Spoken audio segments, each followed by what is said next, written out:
Akashvani presents Morning News.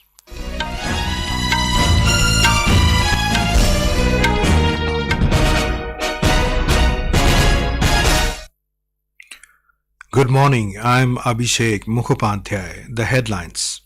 Leaders of US, France, Germany, UK and Italy condemn Hamas attack on Israel as death toll in the war climbs to 1,500.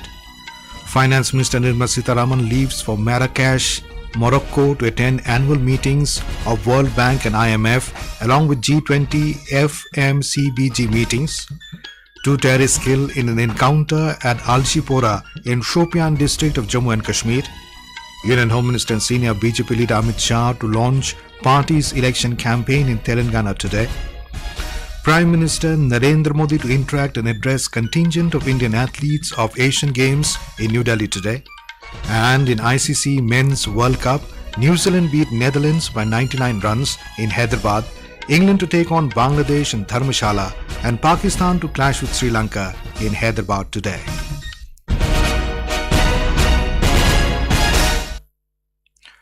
The leaders of the United States, France, Germany, the United Kingdom and Italy issued a joint statement have condemned the surprise attacks on Israel carried out by the militant group Hamas. US President Joe Biden, along with President Emmanuel Macron of France, Chancellor Scholz of Germany, Prime Minister Giorgia Meloni of Italy, and Prime Minister Rishi Sunak of the United Kingdom, stated in the statement that the terrorist acts of Hamas have no justification. It said the countries will support Israel in its efforts to defend itself and its people against such atrocities. These leaders said they recognize the legitimate aspirations of the Palestinian people, but Hamas does not represent those aspirations as it offers nothing for the Palestinian people other than more terror and bloodshed. Meanwhile, the CNN reports that more than 900 people have died in Israel and more than 600 in Gaza. Israel has won, the war is just beginning. Union Finance and Corporate Affairs Minister Nirmala Sitharaman has embarked on an official visit to Marrakech, Morocco beginning today. She will attend the annual meetings of the World Bank Group and the International Monetary Fund along with G20 FMCBG meetings. The annual meetings will be attended by finance ministers and central bankers from across the world. Finance Minister Mrs. Sitharaman and RBI Governor Shaktikanta Das will co-chair the 4th G20 Finance Ministers and Central Bank Governors meeting. The Finance Minister will also hold bilateral meetings with Indonesia, Morocco, Brazil, Switzerland, Germany and France, besides other meetings scheduled to take place from the 11th to 15th October in Marrakech.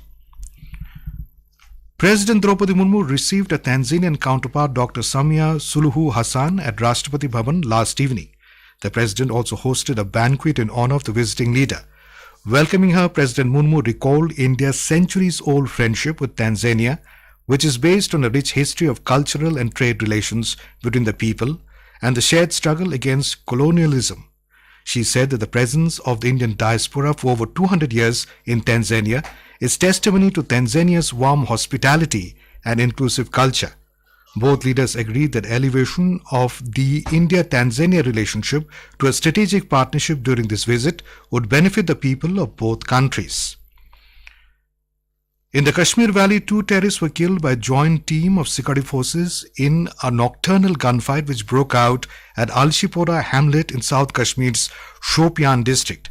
According to Additional Director General of Police Kashmir, the terrorists neutralized in the operation had the association with the banned terror outfit Lashkar-e-Toiba. One of the slain terrorists was involved in the killing of a Kashmiri Pandit, Sanjay Sharma, few months back. Meanwhile, search operation in the area is underway. The Interministerial Central Team IMCT is visiting flash flood affected areas of Mangan, Naga and Chungthang in Sikkim today. The team visited flood affected areas of Gangtok and Pakyong districts and Pidang, Lower Zongu yesterday. It visited IBM, Rangpo, ATTC, Bardang, Golitar, Singtam and Dikchu. They assessed damages caused to infrastructures along the way, including Indrani and Sirwani bridges and suspension bridges of Jhorlunge and 20th Mile Majitar. The visit also made to the relief camp located in Majigao to assess relief and rehabilitation efforts. The central team made a recommendation for maintenance of proper sanitation at the relief centers.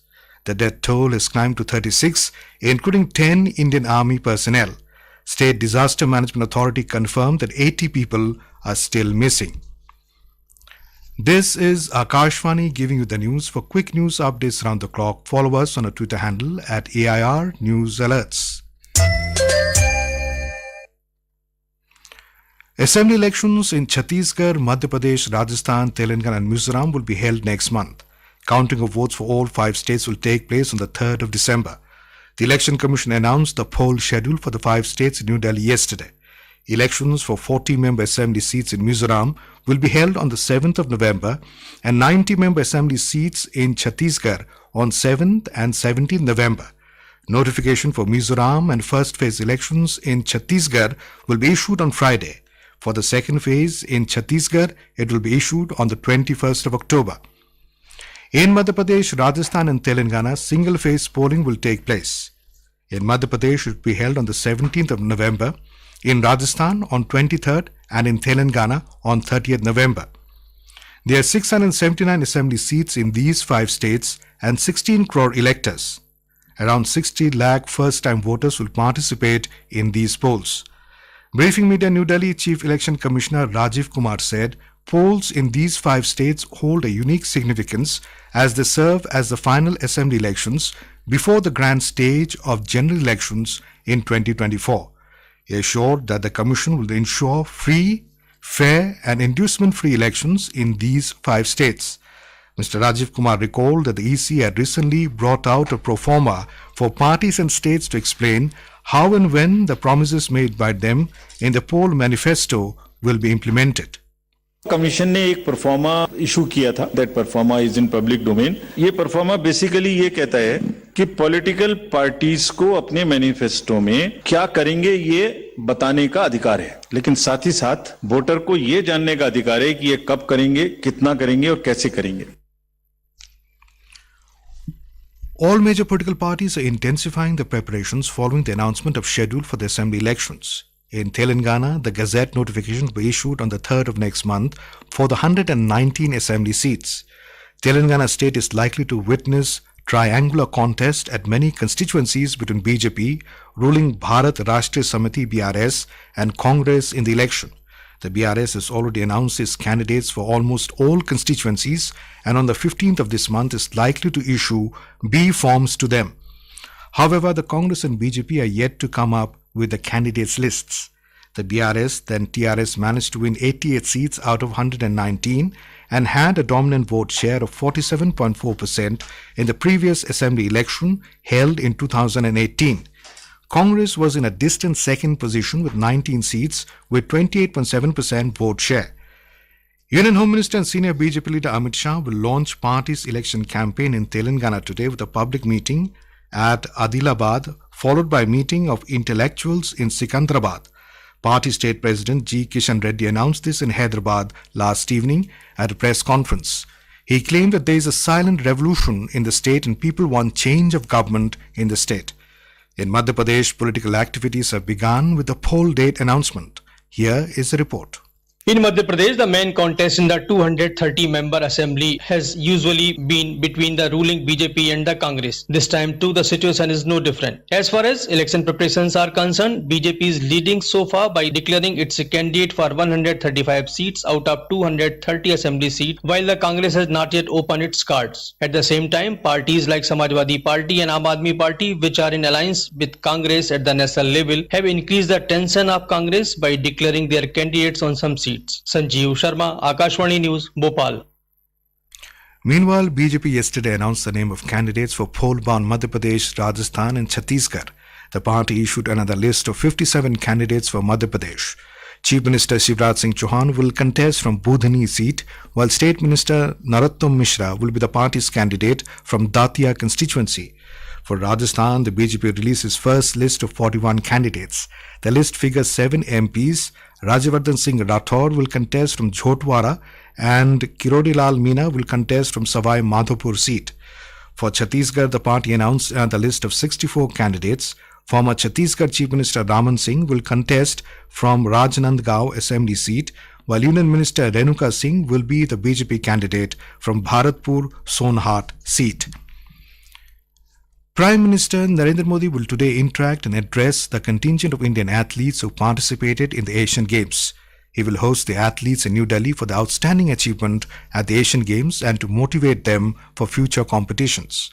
India won a total of 107 medals, including 28 gold medals, in the Asian Games concluded on Sunday. This is India's best performance in the Asian Games in terms of total number of medals won.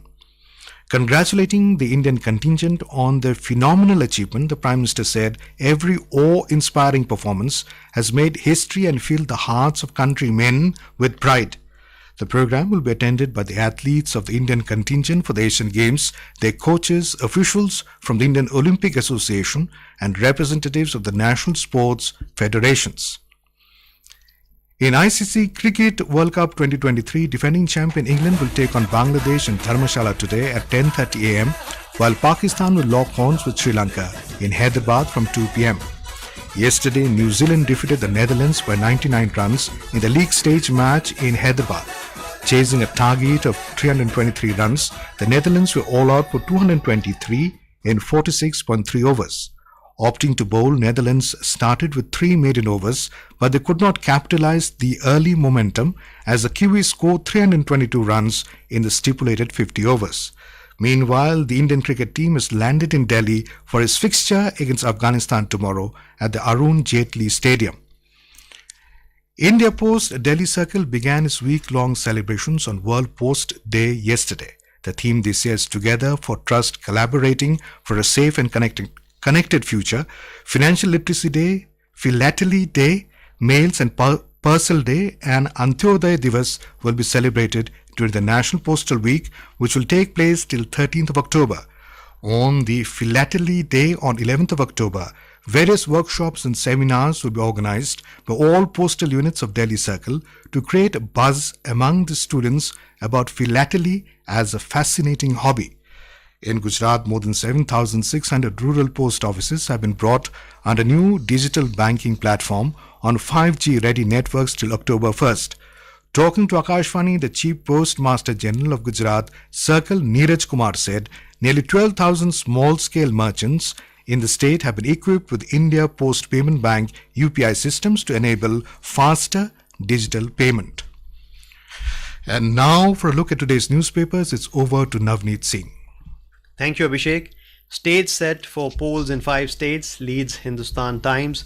The paper says 161 million voters to have their say in the last batch of key assembly polls in run-up to the Lok Sabha elections, verdict out on 3rd December. Israel begins Gaza siege, leads the Pioneer. Gaza under total siege, no power, fuel or food, reports the Asian Age. India, Tanzania to elevate ties to strategic partnership, informs the Tribune. Harvard's Claudia Golden, only third woman to win Economics Nobel, states the Asian Age. On the Afghanistan quakes, the Indian Express writes, rescue workers search for survivors' bodies as Taliban put toll at 2,400. PM to personally congratulate India's Asian Games team, says the Statesman. And finally, India's ascendancy in the Asian Games, a confluence of talent, infrastructure and government support, reports the Times of India. And with that, it's back to you, Abhishek. Thank you, Navneet. And now, before we end the bulletin, the headlines once again. Leaders of US, France, Germany, UK and Italy condemn Hamas attack on Israel as death toll in the war climbs to 1,500. Finance Minister Nirmala Sitharaman leaves for Marrakech, Morocco to attend annual meetings of World Bank and IMF along with G20 FMCBG meetings. 2 terrorists killed in an encounter at Alshipora in Shopian district of Jammu and Kashmir. Union Home Minister and senior BJP leader Amit Shah to launch party's election campaign in Telangana today. Prime Minister Narendra Modi to interact and address contingent of Indian athletes of Asian Games in New Delhi today. And in ICC Men's World Cup, New Zealand beat Netherlands by 99 runs in Hyderabad, England to take on Bangladesh in Dharamsala, and Pakistan to clash with Sri Lanka in Hyderabad today. And with that, we end the morning news. Have a nice day.